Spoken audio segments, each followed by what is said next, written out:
স্ত্রী সালাত আদায় করে না অথবা স্ত্রী সালাত আদায় করে স্বামী সালাত আদায় করে না, সালাফরা বলছেন অটো তালাক। কি তালাক? অটো তালাক। অটো তালাক বোঝে একাই তালাক, ক লাগে না, এক তালাক, দুই তালাক, তিন তালাক, এটা বলা লাগে না। খালি নামাজ পড়ে না তাই তালাক। আমি আমার বাপকে বলেছিলাম, আব্বা আপনি কেন সালাত পড়েন না? আব্বা আপনি কেন সালাত পড়েন না? আপনি কেন সালাতে অলসতা করেন? আব্বা আপনি যদি মারা যান আমি আপনাকে ভালোবাসি আমার জীবনের চেয়েও বেশি। আব্বা আমি আপনাকে অনেক ভালোবাসি, আজকে যদি মারা যান আর যদি জানাজার সময় হয় আমি বাসার পালিয়ে যাব।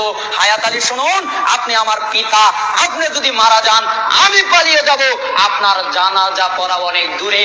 আমি আপনাকে ভালোবাসি আমার চেয়ে বেশি, কিন্তু আপনার চেয়ে যাকে বেশি ভালোবাসি তিনি হচ্ছেন নবী মুহাম্মদুর রাসূলুল্লাহ সাল্লাল্লাহু আলাইহি ওয়াসাল্লাম। আর সবচেয়ে তিনি বেশি ভালোবাসি যাকে, তিনি হচ্ছেন আল্লাহ। আল্লাহ বলেছেন বেনামাজির জানাজা নেই। আপনি আমার বাপ হতে পারেন, আমি আল্লাহর ওভারটেক করে আপনার জানাজা পড়তে রাজি নই।